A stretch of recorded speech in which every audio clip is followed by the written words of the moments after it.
ನಮಸ್ತೆ ಕರ್ನಾಟಕ. ಇವತ್ತು ನಾನು ಕಾಲಿಫ್ಲವರಿಂದ ಒಂದು ಕುರ್ಮಾ ಮಾಡಾಕತ್ತೀನಿ. ಅದಕ್ಕೆ ಮೆಣಸಿನ್ಕಾಯಿ, ಕೊಬ್ಬರಿ, ಬೆಳ್ಳುಳ್ಳಿ, ಅಲ್ಲ, ಕರಿಬೇವು, ಕೊತ್ತಂಬರಿ ಇದನ್ನೆಲ್ಲ ಸೇರಿ ರುಬ್ಕೋಬೇಕು. ಈಗ ನೋಡಿರಿ, ನಾನು ಇದನ್ನೆಲ್ಲ ನೀಟಾಗಿ ತೊಳೆದು ಅಲ್ಲಿ ಇಟ್ಕೊಂಡಿದ್ದೆ. ಅದನ್ನು ಈಗ ನೀಟಾಗಿ ರುಬ್ಬಿ ಒಂದು ಬೌಲಿಗೆ ತೆಗೆದು ಇಟ್ಕೋಬೇಕು. ಇದನ್ನು ಪ್ರತಿಯೊಂದು ಗ್ರೇವಿನೂ ಬೇರೆ ಬೇರೆನ ರುಬ್ಕೋಬೇಕು. ಈಗ ಇನ್ನೊಂದಕ್ಕೆ ನೋಡಿರಿ, ದಪ್ಪಾಗಿ 1 ಅಥವಾ 2 ಉಳ್ಳಾಗಡ್ಡಿ ಅದಕ್ಕೆ ಮನ್ಯಾಗ ತೆಗೆದಿಟ್ಟರು ಕೆನೆ ಹಾಕಿ ರುಬ್ಬಿಟ್ಟೆ.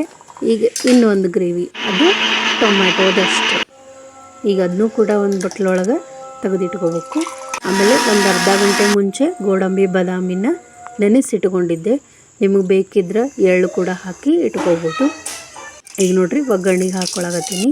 ಸಾಸಿವೆ, ಜೀರಿಗೆ ಒಗ್ಗರಣೆಗೆ ಹಾಕಿ, ಉಳ್ಳಾಗಡ್ಡಿದು ಏನು ಬೇಡ, ನೀವು ಏನೇನು ರುಬ್ಬಿಟ್ಕೊಂಡಿದ್ರಲ್ಲ ಅದನ್ನು ಒಂದೇ ಆಗಿ ಹಾಕಿ ಹಾಕೋದು. ಮೊದಲಿಗೆ ನಾನು ಟೊಮ್ಯಾಟೊ ರುಬ್ಕೊಂಡಿದ್ದು ಹಾಕ್ಕೊಂಡೆ.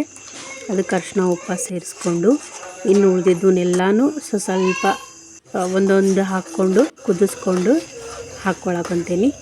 ಇದೆಲ್ಲನೂ ಹಾಕಿದ್ಮ್ಯಾಗ ನೀಟಾಗಿ ಕುದ್ದ ಮ್ಯಾಗ ಇದಕ್ಕೆ ನಾವು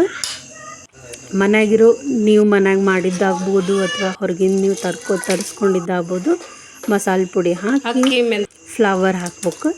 ಈಗ ನಾನು ಉಳ್ದು ಜಾರೆಲ್ಲ ತೊಳೆದಿಟ್ಟು ಅಂತ ನೀರು ಎತ್ತಿಟ್ಕೊಂಡಿದ್ದೆ, ಅದನ್ನು ಕೂಡ ಹಾಕೀನಿ. ಲಾಸ್ಟ್ ಇದಕ್ಕೆ ಕೊತ್ತಂಬರಿ ಬೆಲ್ಲ ಹಾಕಿದರೆ ರೆಡಿ.